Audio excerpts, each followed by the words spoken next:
Disse o esqueleto do coro mundial, a vida é duro combate. Disse o esqueleto dos Estados Unidos, bora salvar o Iraque? Disse o esqueleto do Agave, sabe quem tem uma erva? Disse o esqueleto do Banco Mundial. Eu não tinha acabado, mas disse o esqueleto do Grêmio. Cadeira pra ela, cadeira. Eu devia ter perguntado pela época. Disse o esqueleto do Banco Mundial, derrubem suas florestas. Disse o esqueleto do FMI, privatizem o que resta. Disse o esqueleto militar, fechem as fronteiras. Disse o esqueleto classe A, foda-se a mãe inteira, a mãe solteira. Disse o esqueleto na rede de TV, nós dizemos o que é certo. Disse o esqueleto da publicidade, não tente bancar o esperto. Disse o esqueleto globalizador, viva no mundo high-tech. Disse o esqueleto baixa renda, conta outra moleque. Disse o esqueleto machista, a mulher em seu lugar. Disse o esqueleto fundamentalista, foi criado para procriar. Disse o esqueleto desempregado, o robô roubou meu tempo. Disse o esqueleto pró-repressão, bomba de gás nesse banco. Disse o esqueleto da primeira dama, diga não ao dia. Disse o esqueleto da raça, o esqueleto rasta, cala a boca, chupa, vadia. Disse o esqueleto homofóbico, gays não podem se casar. Disse o esqueleto anticotas, ser negro é questão de azar. Disse o esqueleto ecológico, salva o planeta do lixo. Disse o esqueleto multinacional, estou me lixando para isso. Disse o esqueleto demagogo, maconha causa derrame. Disse o esqueleto cachaceiro, meu fígado que se dane. Disse o esqueleto subdesenvolvido, queremos arroz e feijão. Disse o esqueleto do primeiro mundo, vendam seus pobres como sabão. Disse o esqueleto anti-abortista, o feto é um ser completo. Disse o esqueleto pró-escolha, e fica no seu reto. Disse o esqueleto conservador, cidade limpa e sem terra. Disse o esqueleto mercado livre, faz sabão com esses insetos. Disse o esqueleto da NAFTA, comércio livre, desregulado. Disse o esqueleto da Zona Franca, trabalho fudido e maltrado. Disse o esqueleto entrevistador, vai tomar na tua bunda. Disse o esqueleto da TFT, a boca mais imunda. Disse o esqueleto da TV, come tua ração de bobagem. Disse o esqueleto do noticiário, boa noite, boa viagem.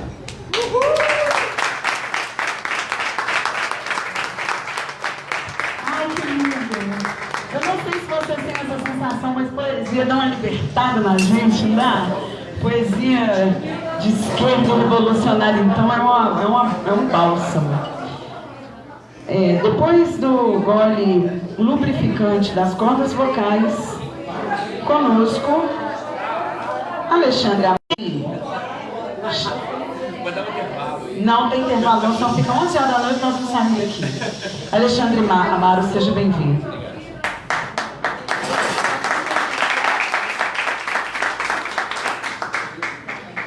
É sempre uma tarefa muito difícil você falar sobre algo mais teórico depois de um momento de poesia, né?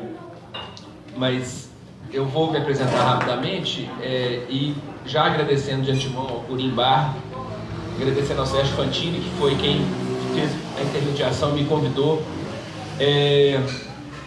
Eu tenho uma alegria muito grande de poder participar de qualquer roda de conversa em que a gente possa trocar ideias sobre esse momento que a gente está vivendo.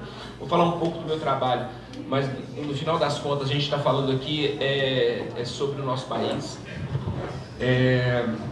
E quero abordar um tópico, um fato do nosso mundo que é da maior importância diante desse caos governamental que a gente está vivendo, né? Visto que um dos tópicos principais, tanto do governo federal quanto do governo estadual, é um aumento da repressão e um aumento e uma maior intolerância com pessoas que de alguma maneira se extraviam de um caminho considerado correto.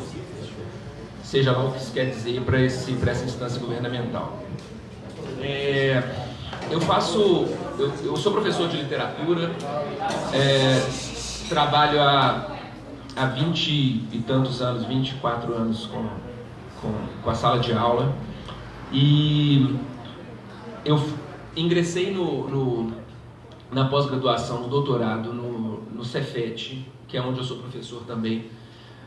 Eu trabalho na unidade de Curvelo do Cefet. E aqui em Belo Horizonte a gente tem uma área de linguagens focada em edição, mas que abre na pós-graduação para várias linhas, inclusive educação, que é a linha que me interessa e da qual eu faço parte. Eu entrei no Cefet em 2017, no doutorado, com um projeto para pesquisar o Enem. Meu interesse era pesquisar o impacto do Enem na prática de ensino de literatura. Esse era o meu objeto. Só que no meio desse processo, eu fui convidado por uma grande amiga, Patrícia Veloso, que trabalhava no Servas naquela época, para ser voluntário num projeto de aulas, na verdade rodas de leitura dentro de presídios da região metropolitana de Belo Horizonte. E eu aceitei de pronto o desafio. Eu estou em licença, estou afastado da sala de aula por conta do doutorado, estava com tempo para isso, e eu sempre quis fazer trabalhos no voluntariado para, de alguma maneira, retribuir tudo que o Estado fez por mim na minha formação. Eu estudei em escola pública da creche à universidade, e eu aceitei de pronto ser voluntário nesse projeto do Servas. E é aquele negócio, são fatos da vida que servem para mudar o rumo das coisas, De cara eu falei, eu não vou pesquisar o Enem, nem o impacto do Enem na prática de ensino de literatura. Eu vou pesquisar a roda de leitura e a remissão da pena pela leitura para pessoas privadas de liberdade. Eu achei que esse objeto era muito mais rico, louvável, muito mais significativo para mim e para a sociedade, que de alguma maneira está pagando para eu fazer o meu doutorado. Eu estudo numa universidade, numa escola pública, num centro federal. E então nesse processo eu mudei meu objeto, e eu fiquei durante quase um ano, 10 meses como voluntário, até que o projeto terminou com o final do governo do Pimentel, e o governo Zema não deu prosseguimento no projeto que se chama Rodas de Leitura, que é um projeto do Servas. Então, como eu disse, durou 18 meses. Ele começou em abril de 2017, foi até dezembro de 2018. E esse projeto ele se baseia numa resolução do TJ, das SEDES, junto com o TJ, que é uma resolução de 2016, que propõe a remissão da pena pela leitura. Vocês devem saber que uma pessoa que está privada de liberdade, ela pode ter diminuídos dias da pena pelo trabalho, ou pela leitura. Pelo trabalho, para cada 4 dias trabalhados, ela diminui 1 dia da pena, e pela leitura, para cada obra lida e resenha feita e aprovada, ela diminui 4 dias da pena. O detalhe é que só pode ser um livro por mês. Então ele pode fazer durante 12 meses, ele pode ler 12 livros, cumulativo com essas rodas, exatamente, são 2 horas por semana, em que a gente ia aos presídios e discutia e fazia uma roda, e a gente propunha uma leitura, eles liam, e aí eles tinham que fazer uma resenha do livro, e ao final a gente corrigia, e se essa resenha fosse aprovada, eles diminuíam 4 dias da pena. Ou seja, é um incentivo à leitura, mas é um incentivo à remissão da pena, mas principalmente é um incentivo a sair de uma cela, se deslocar de uma cela e ir para um outro ambiente, que pode ser o espaço onde eles tomam sol, que pode ser, dependendo do presídio, uma sala de aula mesmo, com data show, com toda uma estrutura, igual tem 7 Lagoas, ou dentro da própria cela, como aconteceu em alguns presídios, em que o professor tinha que entrar dentro da cela e dar aula e discutir com eles dentro do ambiente. Eu fui designado ao presídio de Caeté, que ele recebe esse nome presídio para dar uma pompa, porque na verdade é uma cadeiazinha pequena, com 4 celas, capacidade para 45 presos, lá tem 90, E também trabalhei no presídio Sete Lagoas. E a ideia era propor uma leitura, participar de uma discussão, propor uma discussão, né, e estabelecer essa roda de conversa mesmo. E ao final, corrigir a resenha. Né. Tecnicamente era isso. Né, a ideia era promover esse trabalho. Só que as coisas elas sempre andam de maneira tortuosa. Se ela anda tortuosa aqui fora, lá dentro vocês imaginam, né? Eu não sei se alguém aqui tem experiência de já ter entrado. Porque são muitos os entraves, são muitas as resistências, mas ao mesmo tempo também são muitos os incentivos, né? Dependendo do lugar onde você trabalha. E foi uma experiência transformadora para mim, ainda está sendo, né? Ainda estou fazendo esse projeto, ainda estou nessa pesquisa. Mas esse projeto dos servos, ele deu esse fruto aqui, que foi um livro, que é esse livro, Rodas de Leitura, que foi um livro que foi distribuído, é um livro gratuito, né? Produzido pelos servos, no qual existem algumas fotografias, né? Depois eu vou colocar o livro na roda aí, vocês vão ver. Fotografias, alguns poemas do Pedro Muriel, que foi um dos autores participantes do projeto, e um artigo que eu escrevi no começo. Né? Os autores, alguns autores eram convidados a participar, e eles iam até o presídio, e a gente, no final da leitura, né, o autor ia, e a gente batia um papo, e desmistificava também esse contato com o autor, né? E foi uma experiência muito rica, assim, em todos os aspectos, né? Mudou meu rumo da minha pesquisa e mudou minha maneira de ver a realidade, né? Em primeiro lugar, pelo impacto, porque quando a gente trabalha com dados, né? Quando você vai ler os dados do governo, né? Os últimos dados são de 2016. Você vai saber que o Brasil é o país com a terceira maior população carcerária do mundo. Só perdendo para Estados Unidos e Rússia. Na verdade, Estados Unidos, China, Brasil, Rússia. São esses quatro, né, as maiores populações carcerárias do mundo. São 726 mil presos, segundo essa pesquisa de 3 anos atrás. Né? Sendo que havia, naquele momento, no Brasil, 368 mil vagas. Né? Então, você tem uma desproporção imensa entre número de vagas e número de aprisionados, né? Mas o detalhe que mais me chamou a atenção quando eu fui ver esses dados é que 40% dos presos no Brasil são provisórios, né?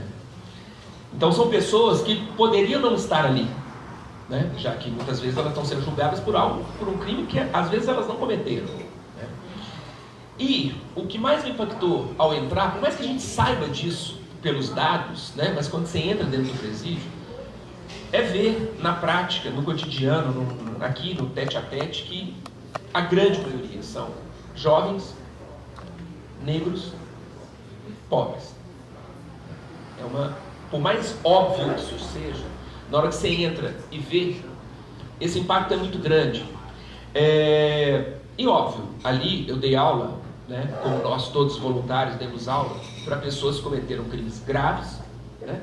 E para o menino do avião do tráfico, que foi pego ali com uma quantidade de droga que, como a lei antidrogas não define qual que é a quantidade que separa o traficante do usuário. É uma lei de 2007. E detalhe, de 2007 até hoje, dobrou a população carcerária no Brasil. Dobrou. Depois dessa lei antidrogas, dobrou a população carcerária.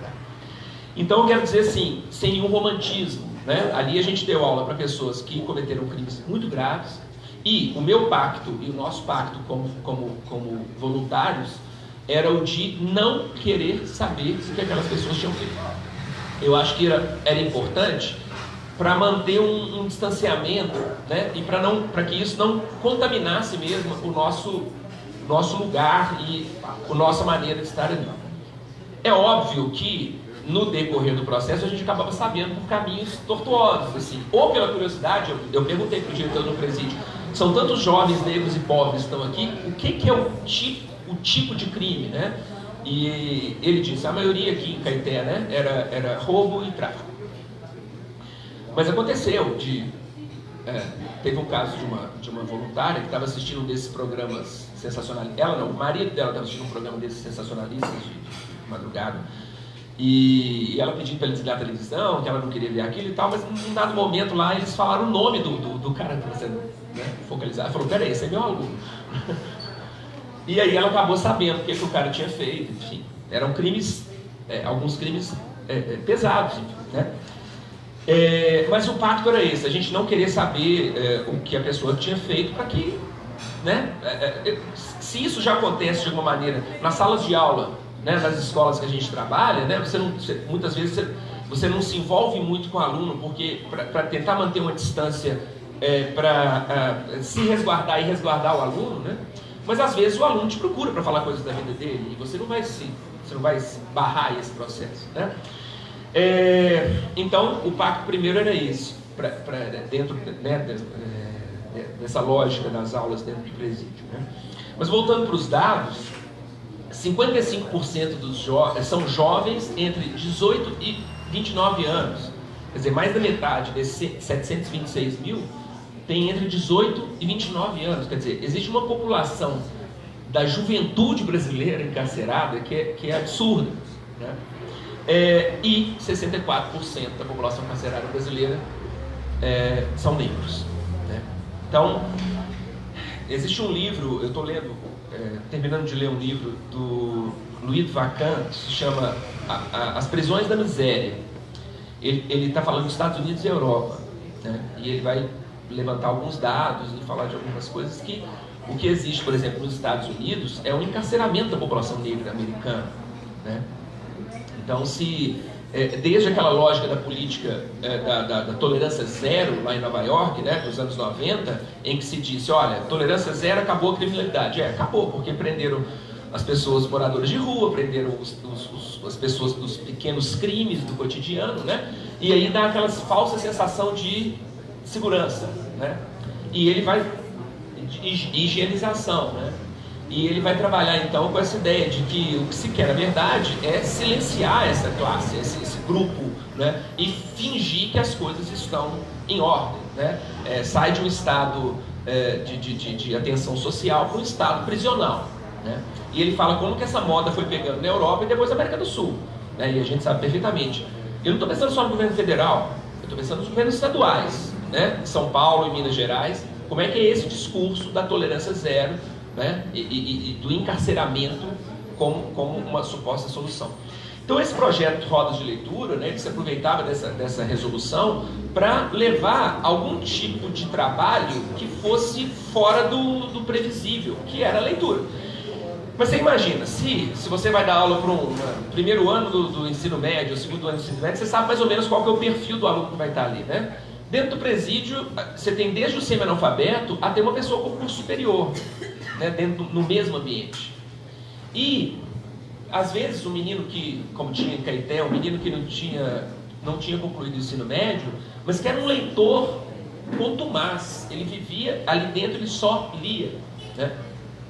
No meio de uma aula, que eu estava dando sobre o livro, ele falou assim, isso aí lembra uma passagem da Divina Comédia.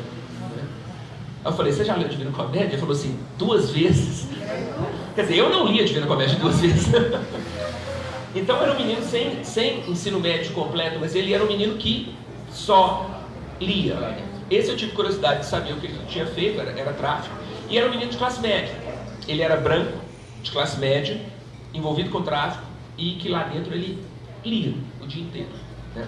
Então, a gente viu um perfil, a gente lidava com um perfil de alunos, vamos dizer assim, né? Muito eclético.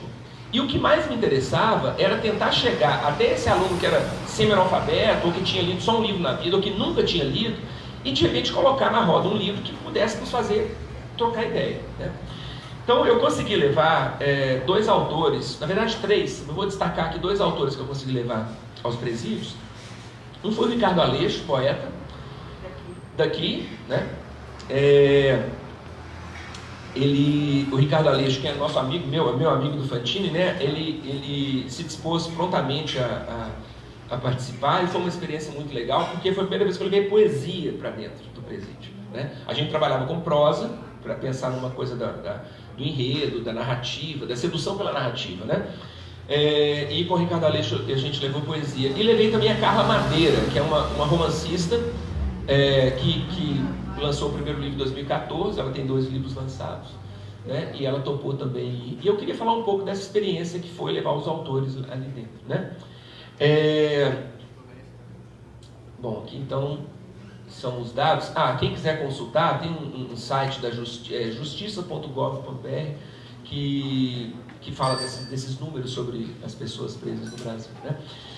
Mas a experiência de levar a Carla Madeira foi muito rica, porque o livro dela, chamado Tudo é Rio, que foi muito engraçado, porque eu queria levar uma autora daqui. Eu não tinha lido ainda esse livro, né? Mas eu conheci o dono da editora.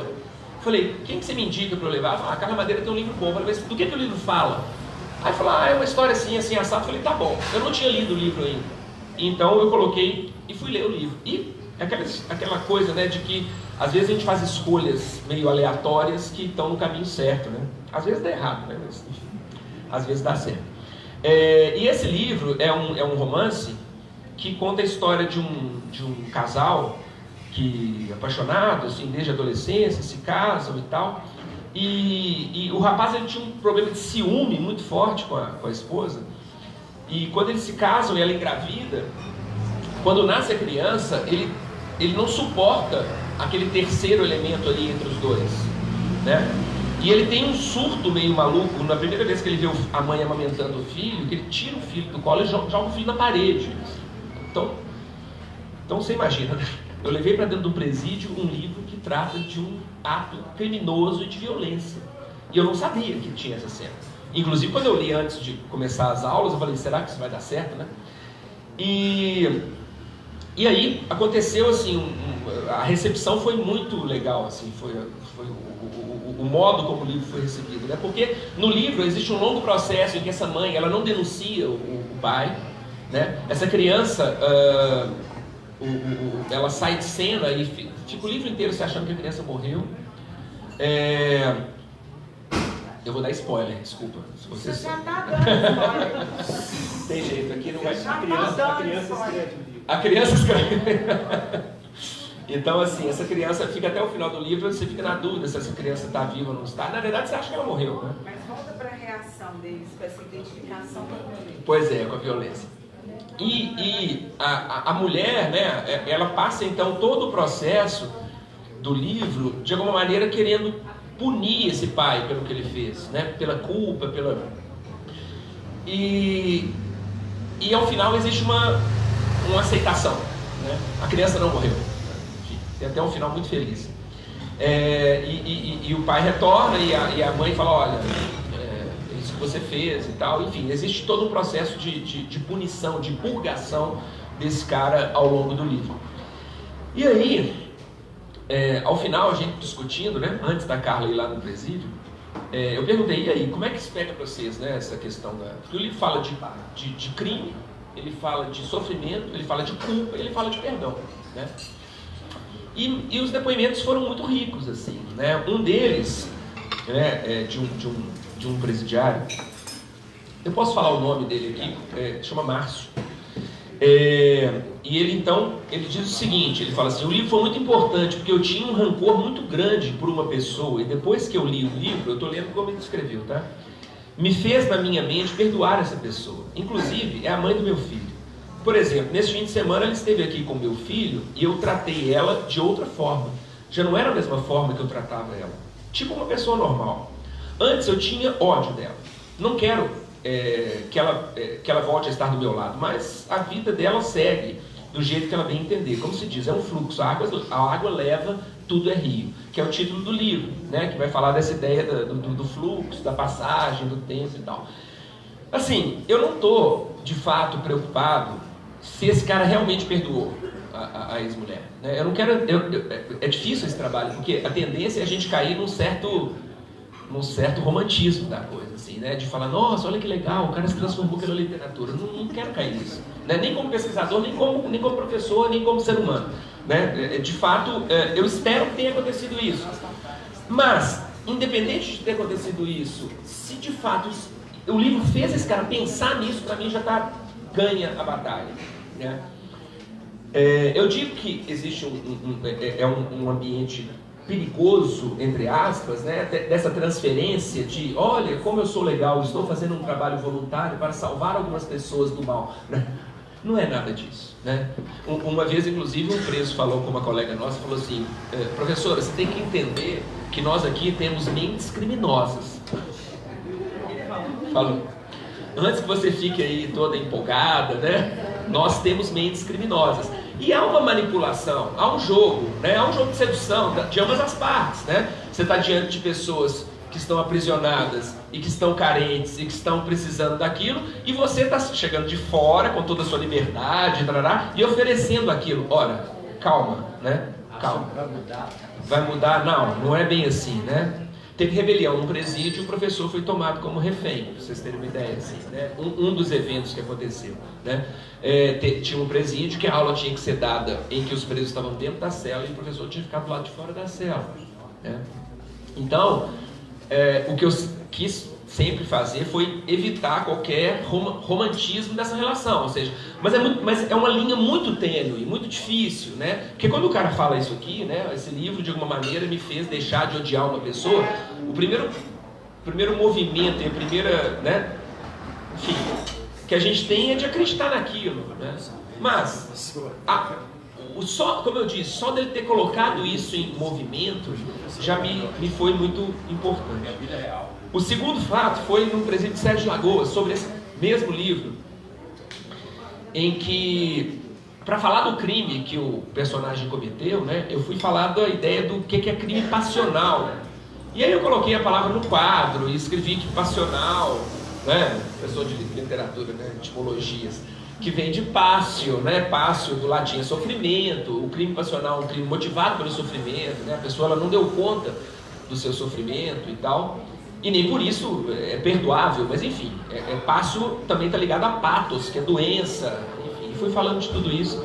E beleza, terminei a aula, saí da sala, lá em Sete Lagoas, a pedagoga, ela assistia a aula, e quando saí da sala, ela falou assim, você reparou que o seu fulano ficou emocionado hoje na aula? Eu falei, eu não reparei, e que bom que eu não reparei. Porque isso aí ia interferir na minha aula, eu ia ficar comovido com a emoção dele, ia ficar querendo pensar por que ele ficou comovido e tal. E aí ela me disse que ele tinha matado a mulher, né? E que ele tinha 3 filhas, ele tem 3 filhas, e que uma delas nunca o perdoou e 2 vão ao presídio para visitá-lo, né? E que toda vez que elas vão ao presídio, ele chora, mas ele não admite. Ele fala, eu fiz o que tinha que fazer. Eu fiz o que eu tinha que fazer. Não podia ter feito diferente e tal. E quando ela conversa com a pedagoga, ele fica resistindo, mas ele chora. Eu falei, ela se chamava, me deu um branco agora, desculpa. Eu falei, olha, se esse cara chorou, é porque ele está sofrendo. Ele não está chorando, ele não chorou na minha aula, ele chorou para você, ele chorou para as filhas, como eu não posso acreditar que ele está fingindo nessas 3 situações, né? De novo, pode ser romantismo da minha parte, mas eu imagino que o livro, de alguma maneira, mexeu em alguma coisa na psique dele, né? Na maneira como ele lidou com aquilo e tal. Então, só para dizer assim, eu estou dando 2 depoimentos de situações em que a literatura entrou nesse ambiente de privação, nesse ambiente terrível, enfim, né? E de alguma maneira colocou alguma coisa em movimento, né? Colocou para pensar alguma coisa, né? Com relação ao Ricardo Aleixo, eu vou falar de um fato, de um poema específico que a gente discutiu nesses 2 ambientes, né? O Ricardo Aleixo tem um livro que foi lançado recentemente, uma antologia dos poemas dele, né? Chamado Pesado Demais para a Ventania. E um dos poemas desse livro se chama Construir sobre Ruínas. Depois procurem isso na internet, Construir sobre Ruínas. Na verdade ele não se chama Construir sobre, ele chama Poética. Poética. O poema chama Poética. E a frase é Construir sobre Ruínas, que ele pega a frase assim e ele vai desmontando as palavras de modo que o Construir sobre Ruínas vai virando uma ruína de palavras. É um poema visual, né? E aí tem aquela coisa da construção e da desconstrução. E aí eu coloquei o poema na roda e pedi para eles falarem. Assim, falei, o que isso sugere para vocês? Tanto a frase quanto a imagem, né? E foi muito interessante, porque primeiro, né, eles associaram muito o poema com aquele momento que a gente estava vivendo, né? O depoimento em Caeté foi assim: construir sobre ruínas é isso que a gente está fazendo aqui agora. Eu falei, mas por quê? Ele falou, mas isso aqui é uma ruína, né? Isso aqui você acha que isso aqui é bom, né? Lá em Caeté as aulas eram dadas no local onde eles tomavam banho de sol, do lado da cela que ficava ali dentro, os caras lá dentro conversando e tal. Quem participava do projeto eram escolhidos tanto pela direção do presídio quanto pela juíza. Eram normalmente jovens que poderiam sair dali em breve, pessoas que já tinham cumprido muito tempo da pena, né?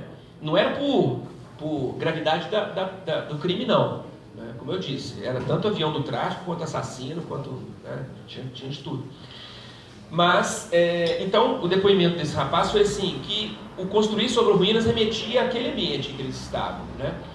E quando o Ricardo Aleixo foi ao presídio, já em Sete Lagoas, ele falou, olha, eu me motivei para fazer esse poema na palavra construir, porque dentro da palavra construir, eu via a palavra ruir, né? Dando a ideia de que toda construção, de alguma maneira, tem nela o seu desmonte, né? Toda construção tem algo que pode virar ruína, né? E eu perguntava para eles, como é que a gente pode construir sobre ruínas? Porque, vamos lá, se uma casa foi demolida, para você construir de novo, você tem que limpar aquelas ruínas, fazer um novo alicerce e subir uma nova casa. Mas não, né?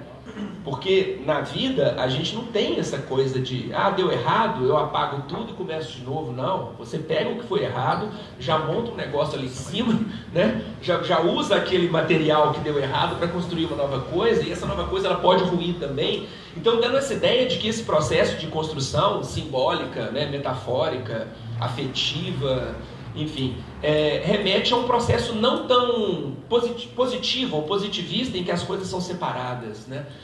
E aí, quando esse rapaz falou que o projeto remetia a essa ideia da construção sobre ruínas, eu fiquei muito... Isso me tocou muito, porque eles não saíram do presídio para construir uma nova vida. Eles estão, de alguma maneira, tendo a oportunidade de refletir sobre uma nova vida dentro do presídio, né? Seja pelo trabalho, seja pela leitura. Bom, e para finalizar, eu vou falar de um terceiro desafio que eu tive no meio desse processo todo, que eu acho que não tem o menor problema eu falar isso aqui, porque é algo público, né? Que tem que ser público, que a coordenadora do projeto um dia me chamou no canto e falou, olha, eu tenho uma tarefa para você, você pode falar não se você não quiser e tal. Nós temos um preso especial que está querendo participar do projeto. Eu falei assim, Eduardo Azeredo? Ela falou,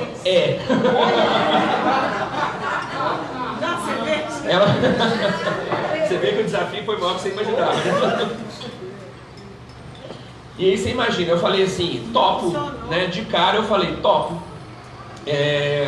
Primeiro porque participar de um projeto como esse, para mim, definitivamente não me importa quem quer participar, né?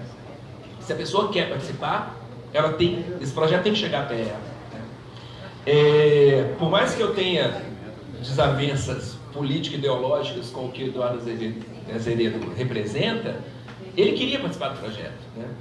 E aí fui eu. E o Eduardo Azeredo tem condição de querer remissão de pena. Claro, qualquer pessoa que está presa pode reivindicar a remissão de pena, né? E ele é um cidadão que está preso, né? Que cometeu um crime e está preso. Eduardo Azeredo está preso no corpo de bombeiros ali na subida da Afonso Pena, quase com contorno. Dizem. Não, está. Eu fui lá. Eu estive lá. Você viu ele lá, né? Eu vi ele lá. E ele foi colocado lá porque ele reivindicou, e como chefe de Estado, ele pode ficar separado, tem esse privilégio. Ele não tem que se vestir, como depois eu mostro as fotos para vocês, né, com a roupinha vermelha do SIAP. Ele pode ficar como ele é, ele fica numa cela, na verdade não é uma cela, é um quarto, né, do corpo de bombeiros, que era onde os oficiais dormiam às vezes, foi reservado para ele. E eu vou dizer para vocês, foi uma experiência muito rica para mim, né? Primeiro porque eu tive que limpar mesmo minha direção ideológica para falar assim, eu vou lá e vou conversar com esse cara. E no caso dele não foi diferente dos outros meninos, porque eu não tive que ir lá explicar o livro, discutir as questões. Eu falei com ele, olha, eu estou aqui disposto a fazer o que você quiser. Se quiser falar do livro, a gente fala. Se quiser falar da escrita, a gente fala. E, no final das contas, o que eu senti nele foi o que eu senti nos outros presos. Assim, uma necessidade imensa de falar, de conversar, de trocar ideia, de falar sobre a vida, sabe, assim. E foi uma experiência muito rica, assim. E ele participou, ele escreveu as resenhas, ele remiu a pena pela leitura, né? Do mesmo modo que um traficantezinho ou um menino, o avião do tráfico, também remiu a pena pela leitura. Então eu quero dizer assim, é um projeto, e eu sei que hoje Lula tem lido muito, estando ali, Eduardo Cunha, né? Todos esses políticos têm usado desse projeto como redução de pena, né? Que é algo que eu penso que tem que haver uma pressão mesmo, né, das pessoas, da sociedade, para que esse projeto aconteça. Pode não se chamar roda de leitura, pode não ser pelos servas, pode ser apenas pelo voluntariado das pessoas, mas que eles tenham a oportunidade de ter contato com a leitura e, mais do que a remissão da pena, que eles possam reivindicar a possibilidade de ler um livro, né? E trocar ideia ali dentro, né? Bom, esse livro aqui eu vou deixar para o Corimbar e depois vocês...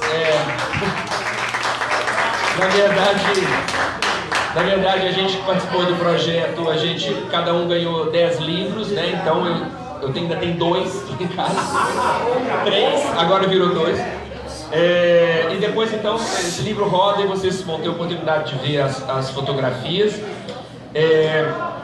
E eu queria só ler, para finalizar, para encerrar, só o último parágrafo do texto que eu escrevi, que é um fecho ali para pensar nas coisas.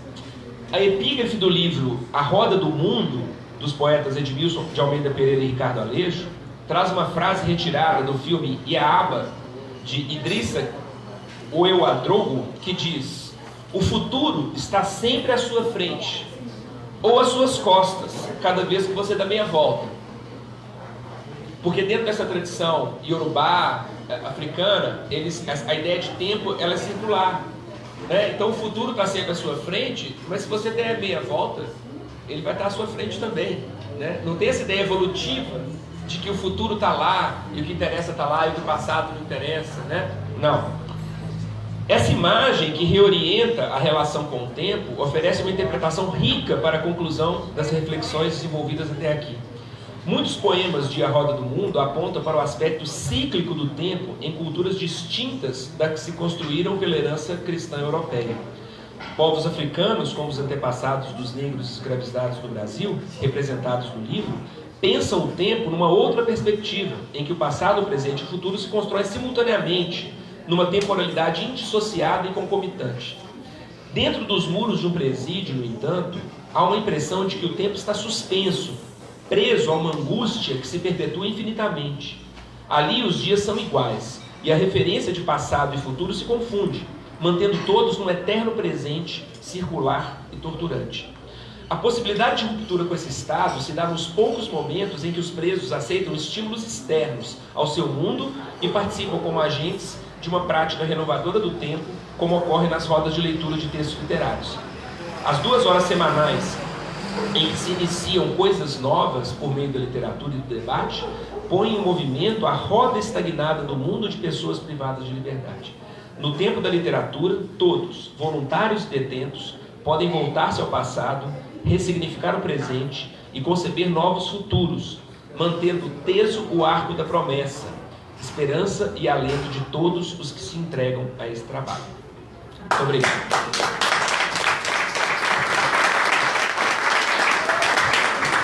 Ai, que lindo. Parabéns. Parabéns mesmo pela rádio. Que pena. Mas assim, diquinha, não sei se te interessa. Às vezes você consegue fazer isso por outras vias, como Fica Vivo, enfim. A gente está buscando... Então, temos perguntas? Claro que temos. Eu, a Lilian, o professor Newton próxima rodada. Sim, tá, 2 de 2. Então vamos às damas primeiro. Eu e Lília vamos fazer perguntas. E como eu já estou um pouquinho angustiada, abafada, eu vou falar um pouquinho além do normal. Gente, obrigada, Yara e Lili. Cara, vocês são minhas primas exemplo, assim, aquelas que começaram a trajetória de mulheres fortes e guerreiras da família. Obrigada por vocês estarem aqui. Amo vocês. Então, Sérgio Fantini, você falou um negócio muito sério que eu fiquei pensando, e eu não sei nem se eu soube fazer direito essa pergunta, que a gente tem aquela pergunta clássica, né? Quem nasceu primeiro? O poeta ou a poesia? Porque a gente sabe que, eu não vou responder para você, mas você colocou uma coisa muito importante sobre esse gatilho que impulsiona, né, a dor do poeta, essa paixão que faz com que ele não dê conta mais daquilo e tenha que colocar de alguma forma no papel. Então a minha pergunta é quem nasceu primeiro e como que você enxerga essa relação com, né, o poeta e a poesia. E falando sobre esse mesmo tema, eu quero citar uma coisa que eu gosto muito, que a Sueli Ronick, ela tem acho que chama Cartografia da Cafetinagem, que é esse livro dela. É sobre psicoanálise, mas ela fala o seguinte, que tem muito a ver com a poesia e o poeta.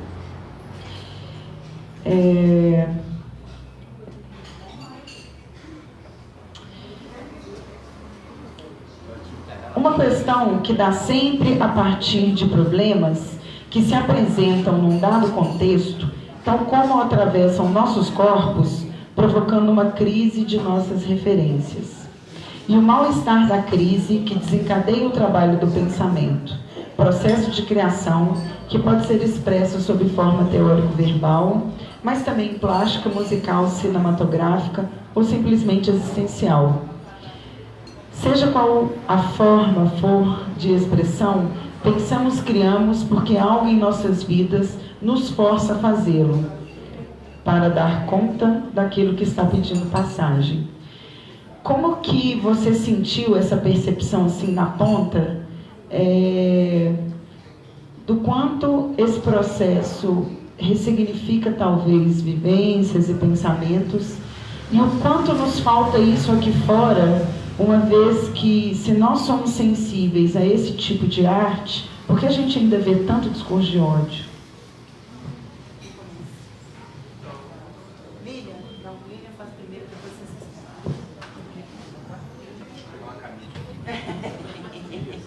Eu ia sugerir a Camila para você, os caras não voltavam. Gente, boa noite. Meu nome é Lilian. E primeiro, parabéns, viu? Parabéns pelo trabalho. Eu também escrevo poesia, então é minha terça esquerda favorita. E eu escrevi a pergunta porque minha cabeça me deixa esquecer tudo. Para o Sérgio, principalmente, mas também para o Alexandre, até em relação à questão do trabalho no presídio. Né? Pela sua vasta experiência e história como poeta, o que você pode dizer da trajetória da poesia no sentido de alcance e visibilidade? Porque eu ainda vejo uma certa resistência e até um pouco de preconceito em relação à poesia por conta dessa imagem que você mesmo citou, e a gente sabe, do poeta ser aquela coisa romântica e o viajante e tal, e eu ainda sinto um pouco de resistência em relação a isso. Então, pela sua trajetória, e também, né, na questão até mesmo, né, da roda de conversa no presídio, como que foi, né, a poesia, como que é essa visibilidade, esse alcance da poesia? Obrigada. Bom, quem nasceu primeiro, o poeta, a poesia, no meu caso, é fácil, foi a poesia. Porque eu leio, eu lido com livros desde a infância. Na minha casa tinha um cômodo chamado biblioteca. Ele era... Você vê. No caso, tinha Desculpa. biblioteca. Para, Luiz, da próxima vez você vai sentar. Gente, Ninguém vai entender nada. isso é fantástico, isso é fantástico. Isso é verdade. A casa tinha o quintal, cozinha, quarto e tinha um cômodo que chamava biblioteca. E eu frequentava. Nunca achei graça nisso. Eu acho ótima graça, nunca achei. Você vai professor de quê? Meu pai era professor de desenho. Professor de desenho. Desenho técnico, Professor geométrico e mecânico. Ele era professor de desenho. Então, assim, a poesia nasceu primeiro por isso, porque eu tinha acesso, antes de saber ler, eu manuseava livros na biblioteca de casa. Eu aprendi a ler, já estava em contato com livros e com a máquina de escrever, inclusive, que eu tenho até hoje, a Oliveira Studio 44.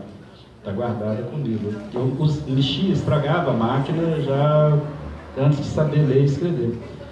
Então a poesia nasceu primeiro por isso, porque eu tinha sempre acesso. Então eu fui aprendendo a ler e já ia. O livro estava a minha mão, muitos livros a minha mão. Então essa aí é fácil. A da Lília é mais complicada. A questão da visibilidade da poesia, eu acho que tem vários fatores que proporcionam a gente ter essa visão da invisibilidade, ou da impossibilidade, ou da dificuldade da poesia no nosso universo, no nosso sistema. Mas eu acho que ela é específica de sistemas como o nosso. Um sistema perverso de educação, né? Ainda estamos na política. Porque a gente sempre teve políticas, desde a colonização até hoje, políticas públicas que oprimem a classe trabalhadora do magistério, ali, toda a classe ligada ao ensino, e suprime, dentro do que existe, suprime as artes. E a poesia, ela acaba sendo a prima maldita das artes, talvez porque aí vem o que eu acho que está o grande paradoxo, porque a poesia é muito amada. As pessoas têm poesia no sangue, na alma, todo mundo tem poesia. Um exemplo banal volta na música popular. Todo mundo gosta de cantar um trecho de música popular, se comove com a nossa música, né? O casal fala nossa música. A poesia está na vida de todo mundo, e não a poesia em verso só, no verso escrito do poeta ou no verso cantado do compositor, no verso da prosa, nas belezas estéticas do mundo, que as pessoas elas se apropriam dessa beleza de uma forma poética. Então a poesia faz parte da vida de todo mundo. O que faz com que a poesia escrita, a poesia stricto sensu literária, né, stricto sensu, por que ela não faz parte? Porque existe uma discriminação ideológica contra ela. Acho que existem outros fatores, mas acho que tenho certeza que existe um fator muito discriminatório contra a poesia. Vou dar um exemplo falando dos bons amigos, Ana Elisa Ribeiro, poeta aqui, professora e doutora aqui de BH. Ela conta que a história dela é a seguinte: ela na sala de aula, professora de português, falou assim: o poema dessa página do livro vocês podem pular, nós vamos passar para o próximo. Aí depois ela falou assim: por que eu vou pular esse poema? Que diabo é isso? Ela foi ver o que tinha naquela página, um poema do Paulo Leminski, um poeta paranaense. Paraná, aí presente. Então ela se encantou com aquele poema e isso a motivou inclusive a escrever. Então é um caso explícito assim, de repressão, de supressão da poesia, óbvio assim, e isso é um exemplo do que existe, eu acho, num sistema maior. A poesia ela é discriminada porque ela é muito amada pelas pessoas e vai ser sempre assim. A minha previsão é de que um evento como esse, daqui a um ano, tenha menos pessoas, e isso vai ser bom, porque vai ter menos gente, vai ter mais gente ainda vivendo nesse mundo que caminha para uma idiotização total, e as pessoas mais sensíveis, mais interessadas nas coisas mais interessantes, vão ser menos. Eu vou ficar muito orgulhoso de fazer parte disso.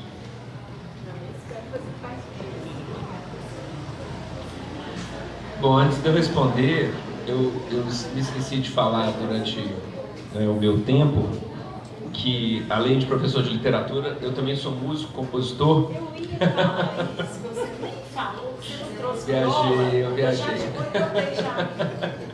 Não dou conta disso. A pessoa é músico. Cadê a viola? Não trouxe. Não vai falar só de literatura. Depois eu volto para tocar. E eu lancei eu lancei um álbum, um disco, um CD, um EP, na verdade, com 5 canções no final do ano passado. E ele está aqui junto com os livrinhos do Sérgio Fantini, tá? Só para fazer propaganda. Bom, primeiro com relação ao discurso de ódio.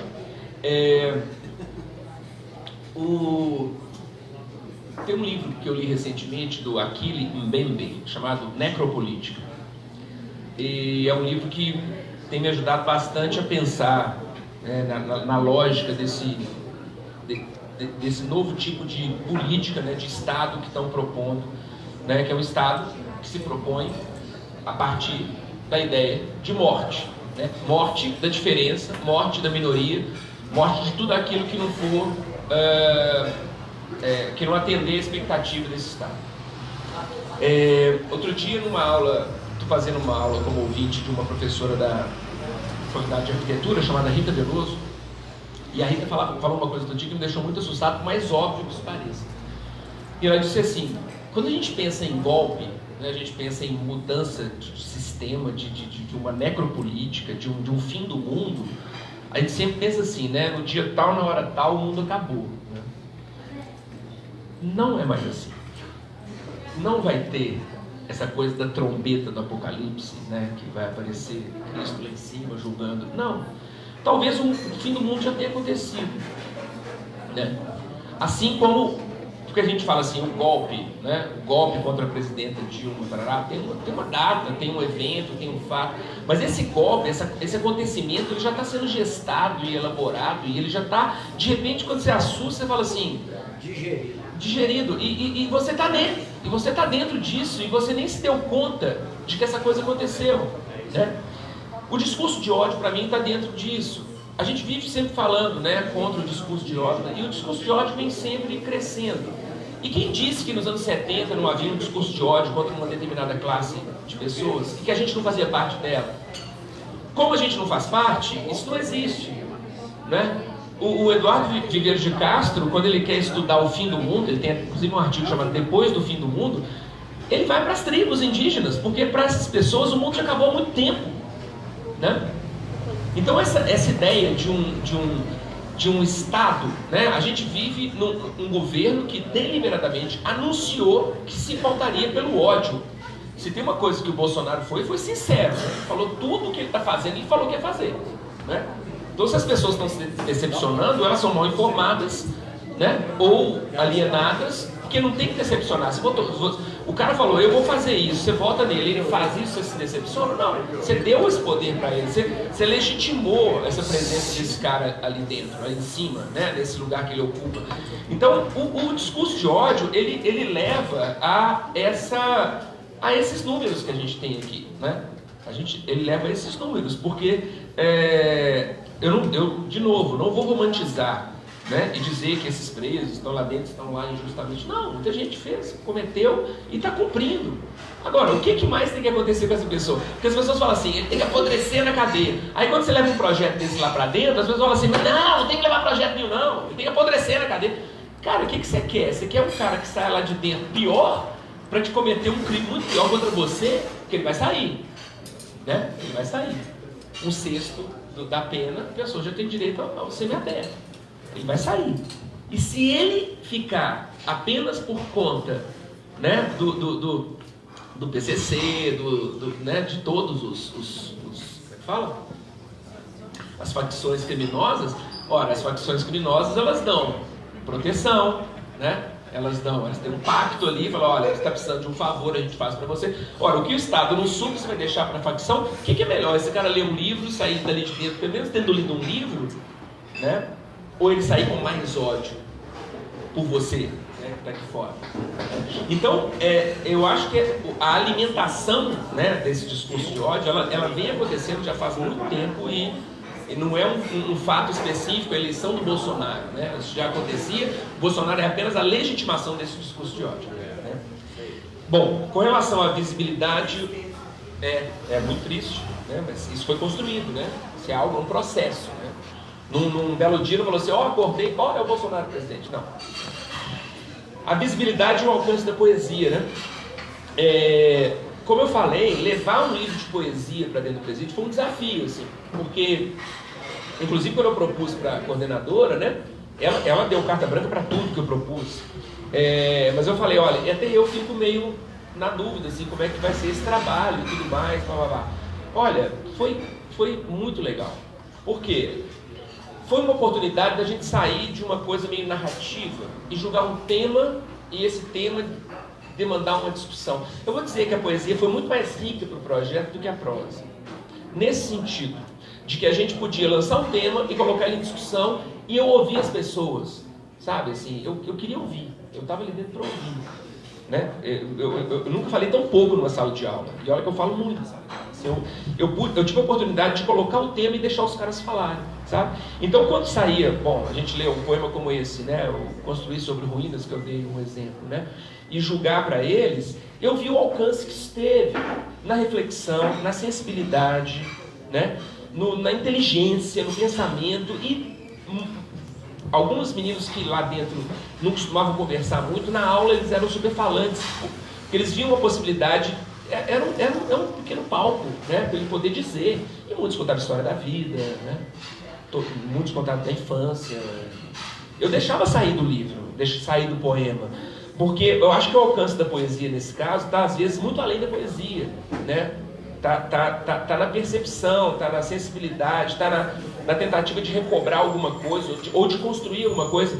Um depoimento de um rapaz foi que o único livro que ele tinha lido na vida foi lá no terceiro ano do fundamental, ele nunca leu um livro, né? E tá ali conversando sobre poesia. Tem alguns trechos da poesia, ou tem uma parte da poesia do Ricardo Aleixo que ele fala muito da influência dos oriquis de orixá na escrita.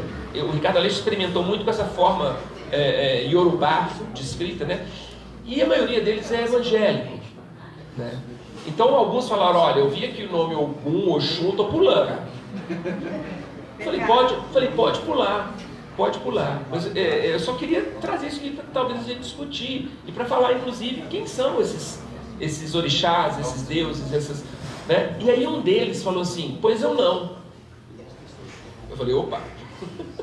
Falei, então vamos ler. Aí eu li, ele falou assim, pessoal, você não tem mais nada aí dos orixás para trazer para mim, não?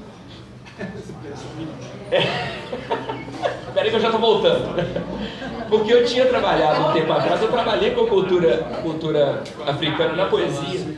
E na outra semana eu levei os livros para ele especificamente, né? Aí eu vi que um torceu a cara para ele, falei, rapaz, fica mexendo com essas macumbas aí, não sei o quê. E, ou seja, um poema de um livro alcançou o tema religião. Eu não problematizei, porque eu acho que eu não estava ali para isso. Vocês têm que respeitar as religiões. Não entrei nisso. Mas apenas disse, olha gente, cada um busca um caminho, né? Religião é religar. Você pode se religar com o que você quiser. Então, cada um busca o seu caminho. Então, eu acho que é isso. Eu acho que o alcance foi esse. Permitir, a partir de um poema, abrir uma discussão tão ampla. Mais duas perguntinhas. 3? Gente. As 3 porque tem muito. Tá. Marco Gatti. Vem cá. Marco e Camille. Filha mais, já acabou. Pode vir, Marcão. Aloysio, Sá. Vem fazer uma perguntinha pra gente. Agora? Uma palhinha só. Não, depois desses aqui, você vem. Olha. Você é comprometedor? A Luísa é comprometedor. Oi gente, boa noite. Meu nome é Marco, moro aqui na região, sou frequentador assíduo então tá. Eu queria fazer uma pergunta para os dois, assim. Porque tem acontecido um fenômeno muito interessante, eu acho. No Brasil, na verdade, no mundo dos slams e da poesia marginal, assim, que é um fenômeno muito interessante que tem, inclusive. A Pieta, que é do Barreiro, foi agora para Paris concorrer ao internacional assim, de slam. E eu vejo ela trabalhando isso, literatura e poesia, em vários âmbitos, assim, eu acho muito interessante trazer esse tipo de poesia que tem um caráter de combatividade, inclusive, de mostrar a realidade que não, de uma forma que não era mostrada. E eu acho que é super interessante. Calma, Breno. Sem derrubar. De conseguir trabalhar isso, essa realidade, eu acho que se assemelha muito a esses jovens, né, que estão em instituições carcerárias e tal, assim, que eu acho que é uma boa saída do que vocês acham, conhecem também isso que tem acontecido, e também trabalhar também outras autoras e autores também que tem uma realidade mais próxima disso, né, assim, né? Carolina Maria de Jesus, por exemplo, assim, seja Francisco Evaristo, Carlos Marighella, que trabalharam várias questões de formas muito interessantes e conseguem dialogar não só com a população, mas mostrar a realidade brasileira, e esse tipo de coisa que sempre foi silenciada e tem acontecido muito. Aqui em Minas mesmo tem os lanternas, né? Tem bates coletivos e pessoas que têm mostrado uma forma de poesia que não é a hegemônica, né? Que as pessoas às vezes acham chato mesmo, né? A poesia às vezes seria uma boa chave para conseguir trabalhar isso de uma forma mais próxima da realidade, assim. Bom, gente, boa noite. Meu nome é Camila, eu sou psicóloga. Minha pergunta era mais especificamente para o Alexandre. Não sei se é uma pergunta, talvez mais um comentário. Eu tenho alguma experiência de trabalho no sistema prisional e... Da onde eu sou? A vida? Eu nasci, eu sou de Porto Alegre, Rio Grande do Sul, tá bom? Assim, a gente estava conversando um pouco ali sobre a questão da criminalidade, né, e como que ela tem sido produzida no Brasil como um fenômeno de exclusão, né? A gente vê que a criminalidade ela é um fenômeno que tem raça, que tem classe, e que os mecanismos que a gente tem utilizado até hoje não têm sido os mecanismos necessários, diria assim, para combater a questão da criminalidade, justamente porque ela é produzida por um fenômeno de exclusão, uma falta estatal que conduz as pessoas à entrada na criminalidade e também uma criminalização de certas condutas, por exemplo, como a utilização das drogas. Né? Que aí a gente vai ter essa divisão de usuário e traficante, que na verdade o usuário é o branco e o traficante é o negro. Né? Então a gente tem essa divisão muito clara para a gente que está aí dentro da área. E também a gente vai ter uma disparidade, um rombo na questão do sistema prisional, que é um número de vagas muito abaixo do número de encarceramento, e um governo que está visando aumentar o encarceramento e não diminuí-lo. Né? Então me incomoda um pouco, e talvez eu acho que nós de esquerda temos que pensar em outras alternativas que não sejam as alternativas prisionais. Né, pensar em outras alternativas. Eu acho muito interessante a questão da educação dentro da prisão, mas pensando qual que seria o efeito dessa educação dentro da prisão. Entendeu? Pensando que essa prisão ela já está superlotada, além de todos os problemas que a gente sabe, problemas de saúde que tem dentro da prisão, problemas de superlotação, problemas de higiene básica, problemas de falta de água, de falta de luz, de 5 vezes mais pessoas dentro de células do que seria o correto. Né? Então, como pensar numa reflexão desses sujeitos dentro de situações tão desumanas quanto são as prisões no Brasil hoje? Né? Pensando que nós temos a terceira maior população carcerária do mundo e que nós não estamos visando diminuir essa população, nós estamos pensando em encarcerar mais. Ou em eliminar essa pessoa, como a gente já tem discutido aí, a questão do genocídio da juventude negra. Né? Então, eu acho que quando eu penso na reflexão dentro do sistema carcerário, né, nessa possibilidade de reflexão, de trazer esses sujeitos a pensar sobre os seus crimes e etc., eu penso numa impossibilidade disso acontecer devido às condições que essas pessoas estão sujeitas. E isso me faz ser uma pessoa que é bem contra a manutenção das prisões e a favor de pensarmos em outras alternativas que deem respostas tanto às pessoas que estão encarceradas e que cometeram crimes, quanto às vítimas dessas pessoas. E aí eu queria saber qual que é a sua opinião sobre isso, assim, se você acha que esse é um ambiente propício, né, como você disse na sua fala, que eu realmente acho que projetos como esse podem trazer, eu acho que o conhecimento nunca é demais, eu acho que podem trazer diversos diversas contribuições para a vida dessas pessoas, mas ainda assim, qual que é a condição de recuperação desses sujeitos dentro dessas condições que estão dadas? Tá bom? Obrigada. Ele vai fazer depois. Antes de passar para vocês responderem, o Senado decidiu essa noite derrubar o decreto editado pelo presidente Jair Bolsonaro de flexibilização do porte de armas. Calma, que ainda tem a Câmara, mas a gente está lá. Vamos acreditar. Quem começa? Tem mais um. Tem mais uma pergunta? Mais uma? Não, aí tem as suas duas e a tua. Não, a Luiz já passou dele. Passou da hora. Entendeu? Eu abro mão da minha questão. Zé de cara. Quero pros dois. Quero pros dois.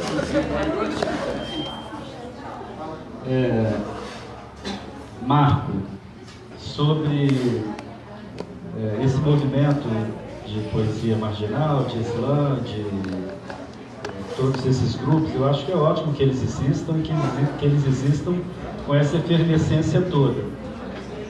Me chamou a atenção, você usou o termo poesia hegemônica, ele usou o termo poesia hegemônica, contrapondo, como se esse movimento se contrapusesse a uma poesia hegemônica.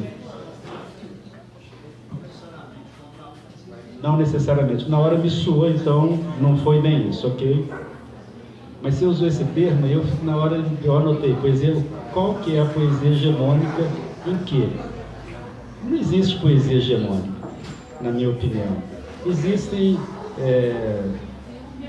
o status quo que contempla determinados momentos da literatura, da poesia, momentos da poesia, determinados poetas que podem, em determinados momentos, que são em determinados momentos considerados partícipes, cúmplices, associados do status quo. Aí em algum momento você fala assim, poesia concreta. Em outro momento você fala, poesia de não sei quem. O movimento X, a geração Y. A poesia não é hegemônica em momento nenhum. Na minha opinião, não existe nada de...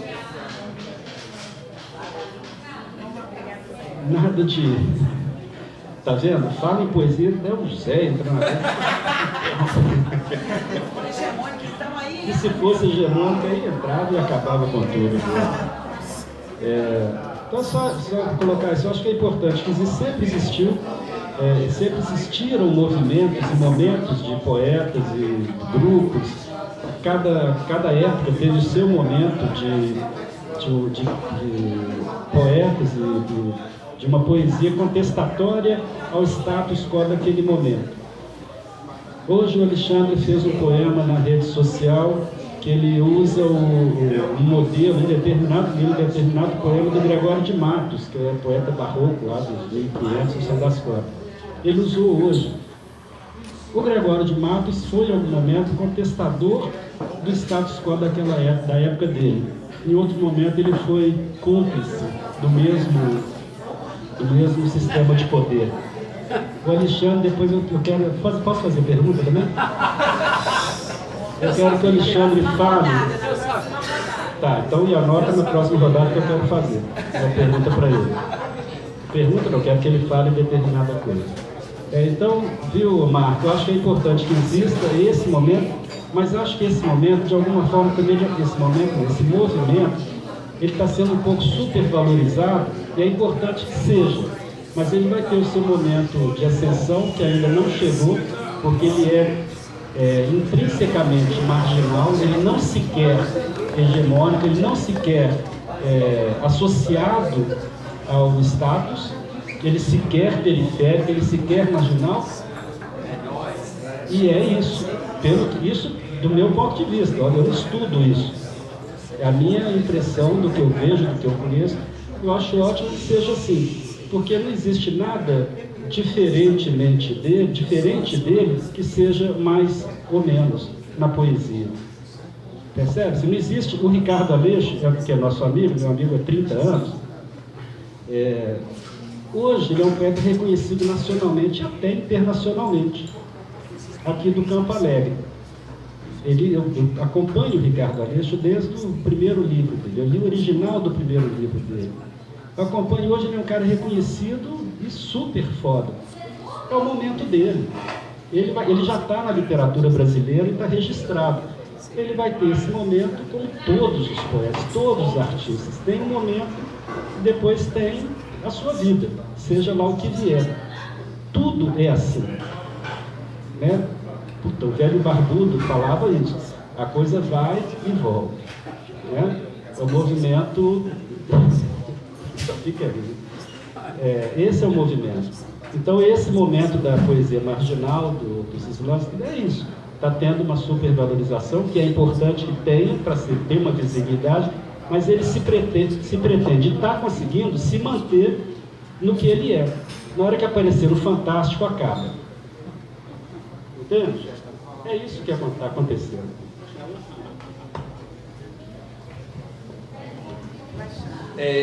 Com relação a essa questão do Islã, eu tive semana passada num evento que está tendo lá no Teatro Espanca, teve, né, semana passada, sobre poesia. Eu fui lá assistir o Siba, teve 4 dias, se não me engano, né? No dia do Siba, o menino que abriu a fala do Siba foi o João, que é um menino que também foi para a França, ele foi campeão nacional, se não me engano, né?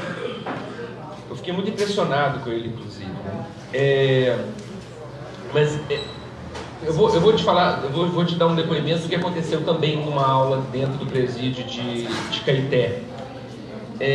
Tem um poema do Ricardo Aleixo que em algum momento ele fala, ele lembra aquele ditado da pérolas aos porcos, né? Não jogue pérolas aos porcos, né?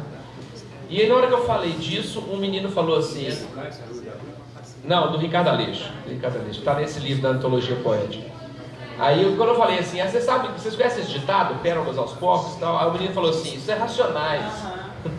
Aí ele falou pra mim, não joga pérolas aos porcos, irmão, joga lavagem, eles preferem assim, você tem que usar piolhagem.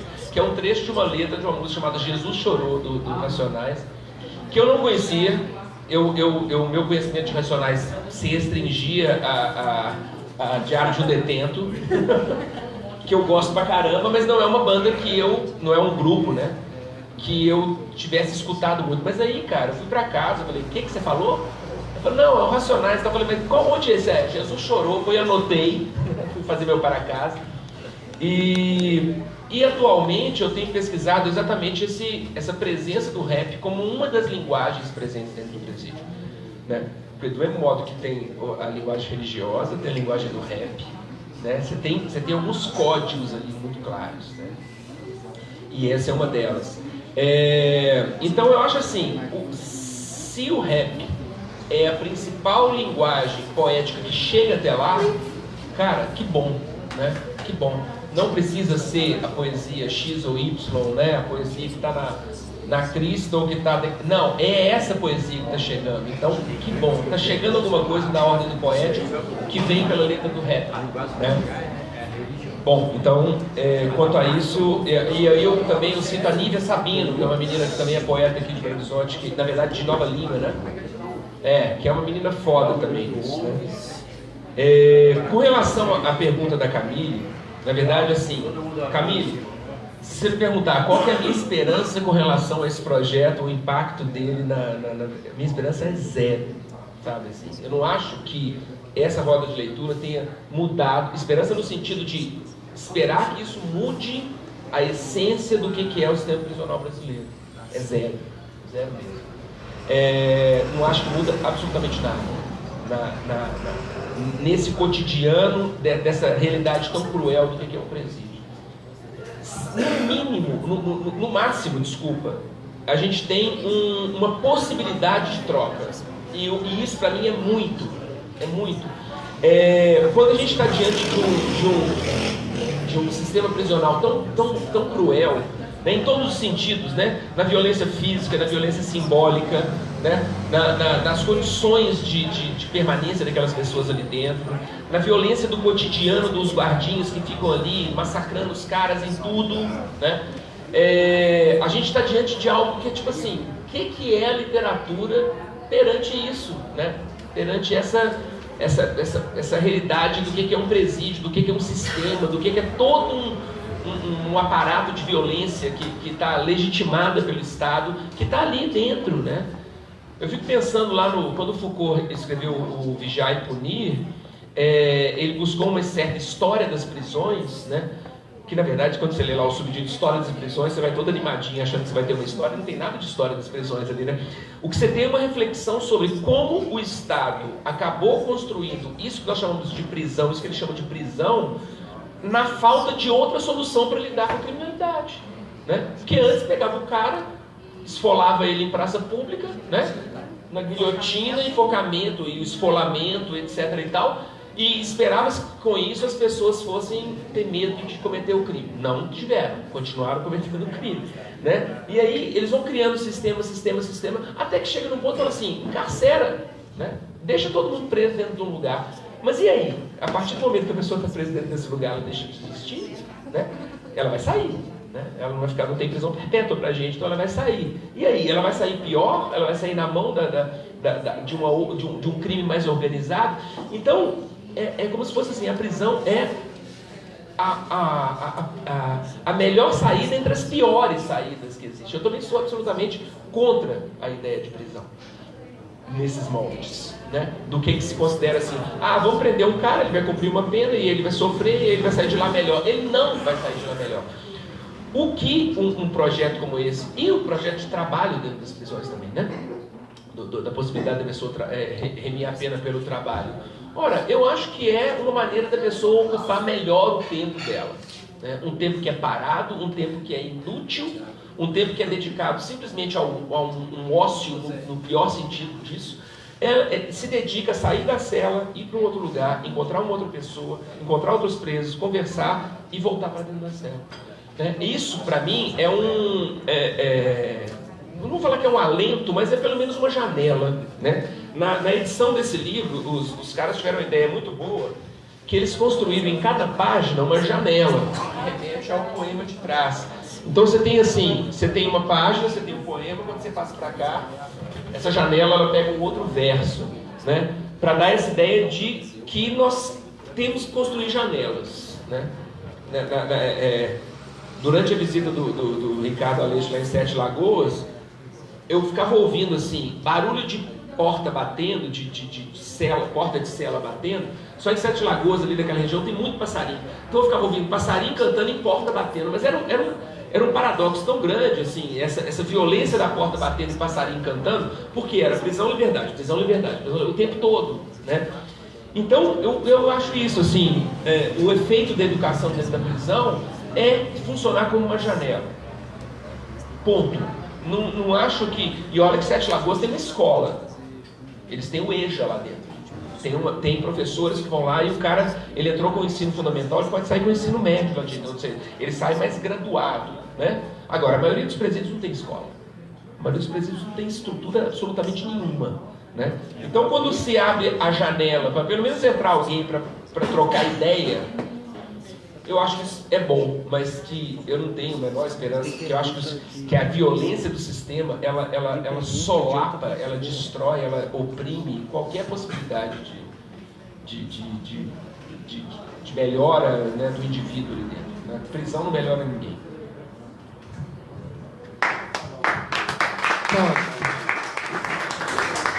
Pessoal,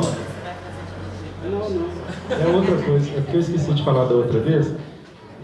Eu estou aqui para participar, trouxe o livro aqui para vender, mas o negócio custa R$40. Quem não tiver dinheiro agora, pode levar o livro, deixar o telefone aqui com a minha companheira Vera, leva o livro, depois eu ligo a minha conta, eu levo a conta de uma vez, depois deposita. Tá? Eu confio que quem levar o livro vai me pagar depois, não precisa pagar agora. Eu aceito fiado, não para vender o livro, mas para que vocês tenham o livro com vocês. Tá? O que importa para mim é que vocês tenham o livro. Eu fiz só 200 exemplares, devo ter uns 30 ou 40 no máximo, agora. Tem um mês que eu lancei, e que me interessa muito é que vocês tenham o livro. Então, quem quiser pegar o livro e pagar depois, pode pegar, tá?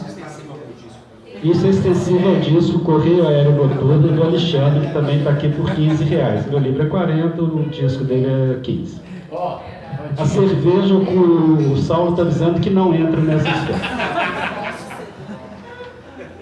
CDs. Obrigado, Léo. Vocês podem acompanhar as redes sociais também do Sérgio Fantini e do Alexandre Amaro. Eu sou um cara feliz, eu não tenho Facebook. Mas você tem Instagram. Cala a boca que você tem Instagram, ridículo. Censura. Que censura? Você que está falando mentira, você não tem rede social. Você tem sim. Licença poética. Licença poética, entendi. Olha que cachorro. Tem uma última pergunta, mas eu queria muito que vocês vissem as redes sociais do Sérgio e do Alexandre, acompanhassem os trabalhos, acompanhassem as poesias, né? Façam um contato também, às vezes você envia livro, envia, se a pessoa chamar no direct lá, envia também, né? CD. E nós vamos ter um sopão com galinha e pé de porco. Agora, vamos para a última pergunta, que eu só venho aqui para comer a comida da tia Fatinha, cara. Eu deixo isso bem explícito, eu não engano ninguém. Bom, gente, boa noite. Meu nome é Breno, mas eu vou ler aqui uma pergunta do Daniel Lages, depois eu vou fazer uma pergunta minha. A do Daniel é mais direta para o Alexandre. Alexandre, eu advogo na área criminal e sempre percebi que, tanto com clientes que tiveram berço, família, etc., quanto para os que não tiveram privilégios e nem oportunidades na vida, que foram presos, em ambas as situações, essas pessoas buscaram, dentro do presídio, buscar o estudo, leitura e ou o trabalho como forma, não só de remir a pena, mas como engrandecimento e até arrependimento ou falta de oportunidades, de não terem buscado esse caminho quando não tinham perdido suas liberdades. Dentro dessa premissa eu te pergunto, qual o grau de comprometimento apresentado de modo geral pelos alunos do projeto do qual você fez parte? Era possível diferenciar quem estava ali só para remir a pena e quem realmente estava interessado pelo aprendizado? Essa pergunta é do Daniel Lages. A minha, eu estava aqui ouvindo a fala de vocês e pensando sobre o contexto político que a gente está vivendo, no campo institucional a gente está tendo assim muitas derrotas. A Bebel leu agora essa questão da votação do decreto do desarmamento, enfim, facilitar o não porte de armas, que parece um alento, mas no meio de tanta porrada, né, isso acaba não sendo praticamente nada. Então, assim, no campo institucional ali da política, parece que a gente não está podendo esperar nada, e eu acho que não é só uma questão de momento. Igual teve uma fala, eu acho que do Alexandre mesmo, que isso foi tudo sendo germinado, então não é uma coisa assim que aconteceu no ano passado, né? E aí, vocês estão falando aqui de educação, o projeto do Alexandre de educação, o Sérgio sobre seu trabalho como poeta, então são coisas também de empoderamento das pessoas, de fazer as pessoas refletirem, que estão em contraponto com o projeto de educação que a gente tem hoje, que é um projeto que, ao invés de proporcionar às pessoas possibilidade de explorar o potencial delas enquanto pessoas, simplesmente domar essas pessoas para serem trabalhadores, e os que não servirem nem para serem trabalhadores, eles tendem a ser até excluídos da sociedade, empurrados para cadeias, etc. E aí, dentro desse contexto, eu queria saber se vocês veem perspectiva de avanço no campo da política institucional, ou acreditam que devemos concentrar mesmo na disputa por meios independentes, nessas questões assim, organizar saraus e estar com as pessoas igual aqui no Terça Esquerda. Como que vocês veem isso, essa forma da gente se comportar nesse contexto? Obrigado. Eu vou falar primeiro, Alexandre, porque eu quero, inclusive, que eu já vou colocar a minha questão que eu gostaria que você falasse. Eu acho... Como é que você chama? Breno, companheiro Breno. Que assim como eu falei sobre a questão da poesia, que ela tem da literatura, da arte, mas da poesia principalmente, que ela tende a ser criada, cultivada e consumida e vivenciada em guetos cada vez menores, e eu acho isso bom. Eu não tenho muita certeza do porquê que eu acho, mas tenho certeza que eu acho isso bom. Eu acho que a política, as soluções da política brasileira, principalmente, do mundo, do modo geral, mas no nosso caso, o Brasil só vai melhorar quando as pequenas políticas conseguirem sobrepujar, uma palavra danada, né? Mas é isso mesmo que eu quero, se sobrepor. Isso, sobrepor é melhor. Se sobrepor, a dinâmica da sociedade vai ser melhor quando as micropolíticas forem mais eficientes, mais ágeis, mais dinâmicas, mais vivas do que a macro. A macro não vai deixar de existir, porque o sistema não é bobo. Mas quando a micropolítica for tão intensa, a sociedade pode melhorar um pouco. Eu acredito piamente nisso. Como você citou, terças e várias outras ações que existem pelo país, não só na arte, principalmente não só na arte, mas nas pequenas coisa agrícola e enfim, tem centenas, milhares de iniciativas micro, quando elas forem tão mais, que a sociedade vai ser mais viva por conta delas do que por conta da macropolítica. A macropolítica, em algum momento, vai ter que entender e não vai se curvar. Ela vai assimilar isso e vai dar um pulo. O sistema vai sempre engolir o que for contra ele, o que for paralelo a ele. Sempre foi assim e vai ser sempre assim. Mas o Brasil tem que passar por isso para ter um choque de realidade. Esse seria um bom choque de realidade para o país. Para o sistema sentir não é contra o sistema. Apesar do sistema, a sociedade tem que se movimentar. Então, acho que isso é o caminho para o Brasil, é o melhor caminho para o Brasil chegar em algum lugar. Claro que na macropolítica, o que eu acredito é que Lula seja livre, que exista... Eu bebi cerveja demais para pensar nisso agora, mas que em algum momento, nessa nossa encadernação, a gente ainda veja um resgate do que a gente vinha tendo a partir dos governos do PT, e não é pelo PT, pelo movimento de esquerda, que poderia trazer ao Brasil alguma luz civilizatória, que esse governo atual está fazendo todo o esforço para acabar com isso.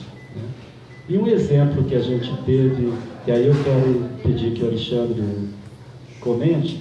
O Alexandre teve uma ideia, não sei se foi só dele, mas para mim foi dele, de criar, como tem bancada da bala, da Bíblia, do boi, ele teve a ideia de criar a bancada do giz, que seriam professores se organizando, e naquele momento era muito explícito assim, vamos eleger um vereador, vamos pôr um candidato vereador. Ele lançou a ideia, cerca de 30, né, uma coisa assim, né, Alexandre? Esses professores aderiram à ideia, e eu que não sou professor, mas companheiro de muitos anos do Alexandre, aderi também, participei do que a gente pôde fazer, porque a ideia é muito boa. Com o tempo ela se perdeu um pouco, vieram as eleições, então a realidade nos afastou. Continua o grupo de WhatsApp, que é uma realidade, né? É uma realidade, mas a relação pessoal se afastou, e as ideias que a gente tinha, que o Alexandre lançou, e que aí o grupo também, né, colocou, também arrefeceram. Mas a gente está voltando no momento, Alexandre, eu gostaria que a bancada do GIS fosse reativada. Estou me colocando já à disposição para a gente retomar o projeto. Tá? Eu gostaria que você falasse um pouco sobre isso também para os companheiros aí.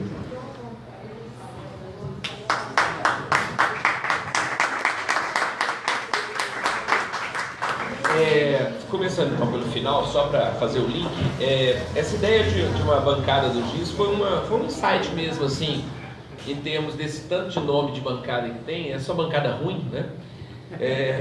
Bancada BBB, né?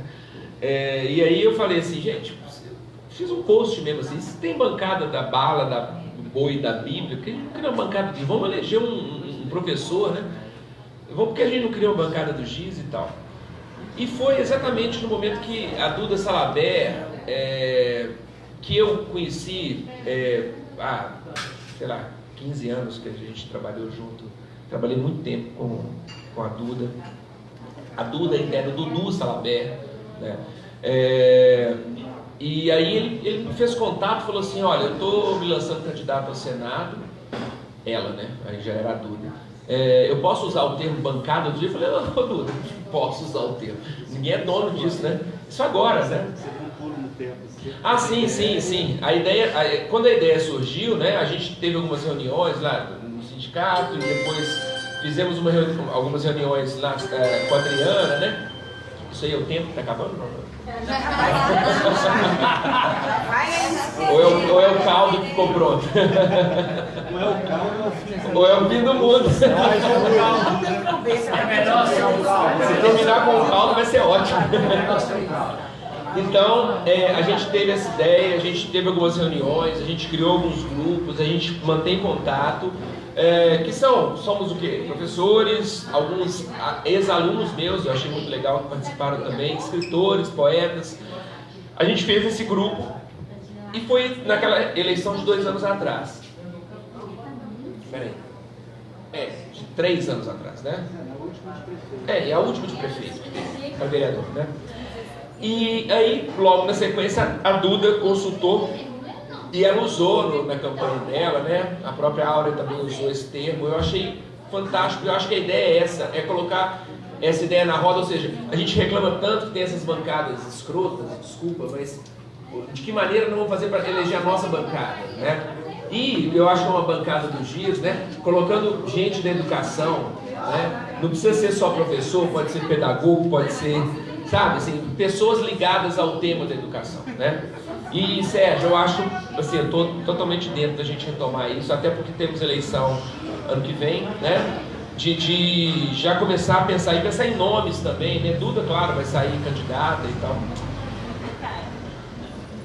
Essa bancada tem que ser muito bem feita, porque em terras de quem acredita em Olavo de Carvalho, o GIS vai ter que funcionar muito. Que seja na cabeça do Haja GIS, hein? Haja GIS. Haja GIS, hein? Bom, então, respondendo a primeira questão do Daniel Lages, né? Ele perguntou sobre a questão do grau de comprometimento, né? E se havia uma diferença entre as pessoas que buscavam remir a pena e as outras. Olha, primeiro, a gente não tinha, no primeiro contato, quem queria só remir a pena e quem estava ali por interesse, né?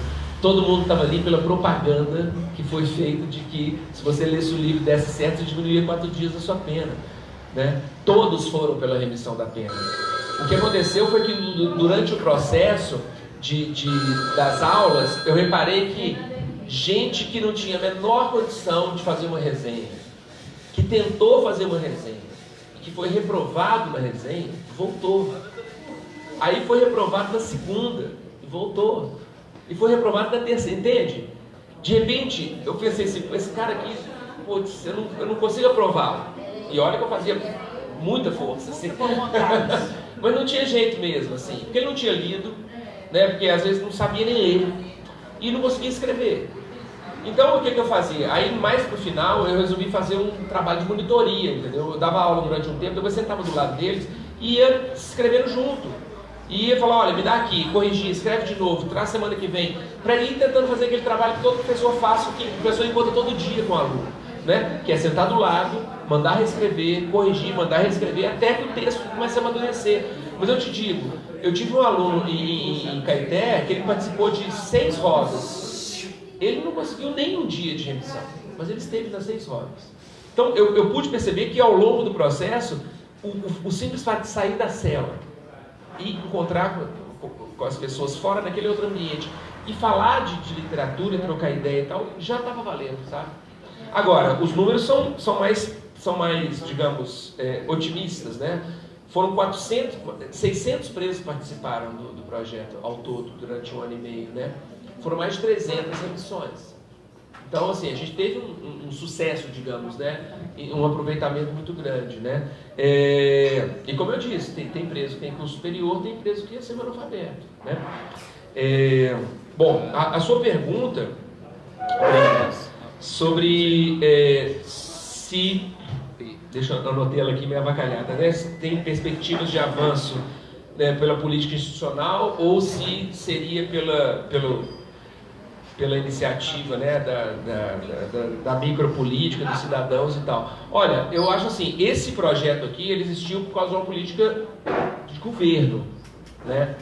E foi muito importante, porque nós éramos voluntários, mas o governo, ele tinha que pagar a gasolina do cara que levava a gente lá no presídio e tal. Eu dou um número para vocês. Esse projeto custou durante 1 ano e meio, quase 2, mais de 1 ano e meio, ele custou R$50 mil, com o lançamento desse livro, tá? Que custou tipo quase 20. Então, se você colocar no papel, foi muito barato esse projeto. Primeiro, porque todo mundo era voluntário, né? Todos os participantes eram voluntários.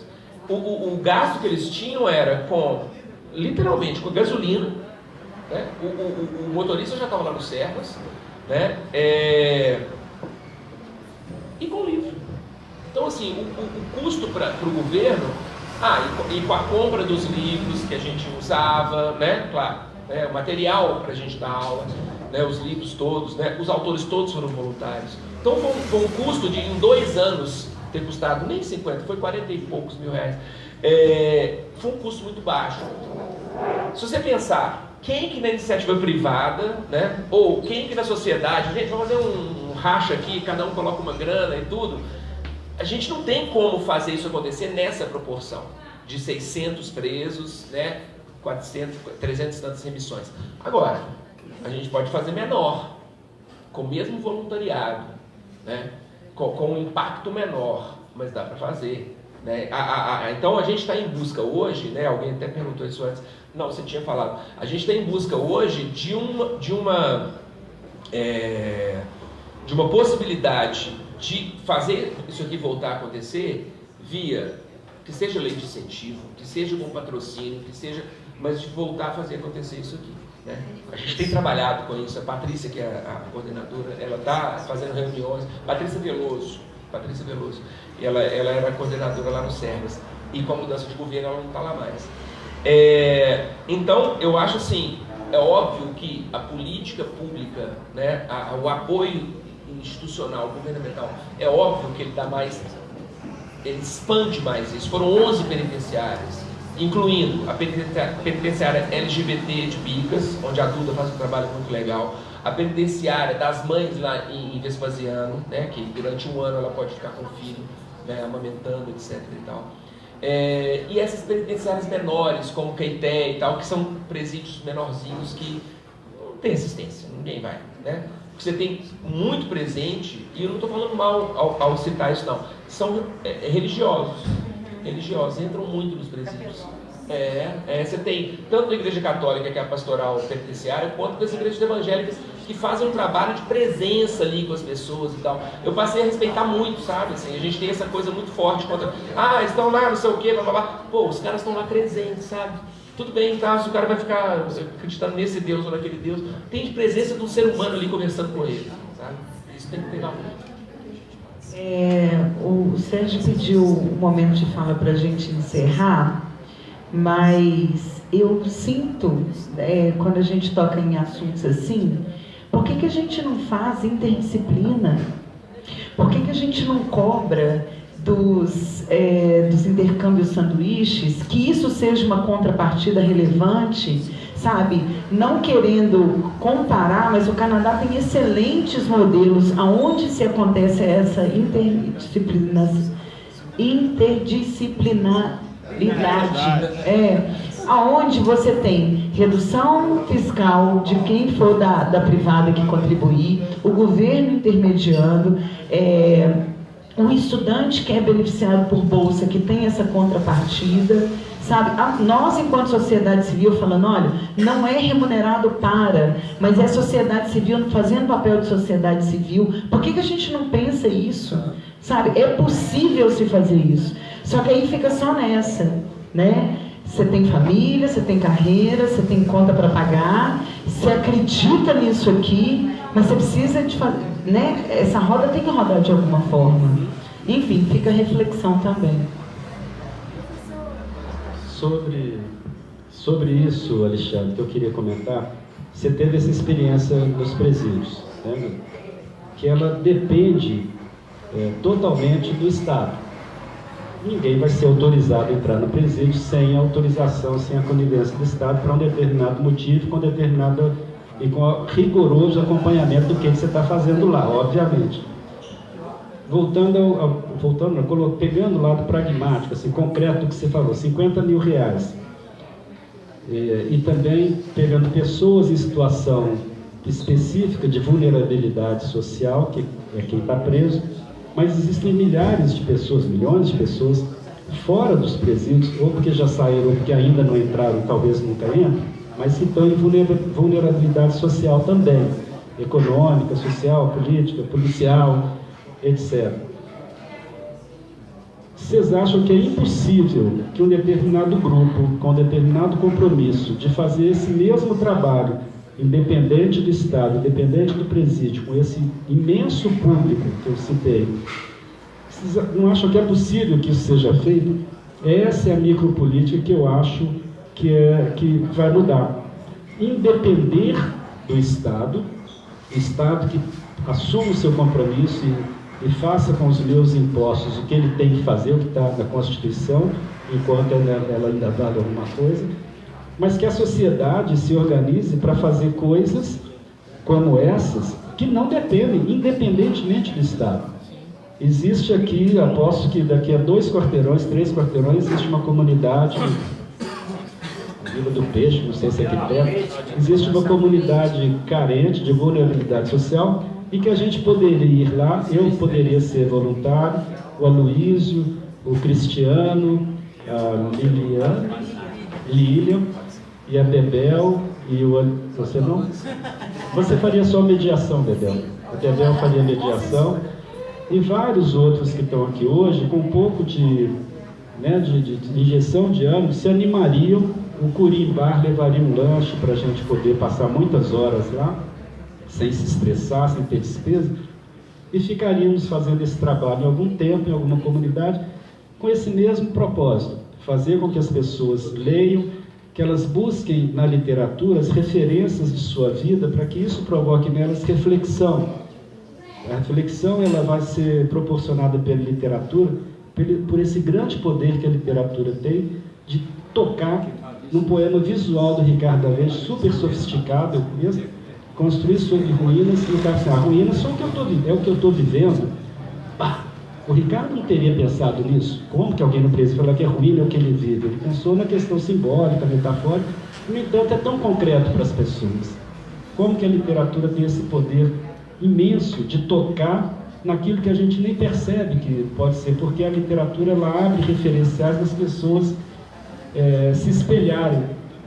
Quanto que a gente poderia fazer por essas pessoas, e não no sentido caritativo, mas no sentido de iluminação, porque nós tivemos, como você começou a sua fala, companheiro Alexandre, nós tivemos o benefício e o privilégio, mas o Alexandre sempre foi meu companheiro, há 30 anos. O privilégio de receber do Estado todas essas benesses de cultura, conhecimento, de uma vida material estável.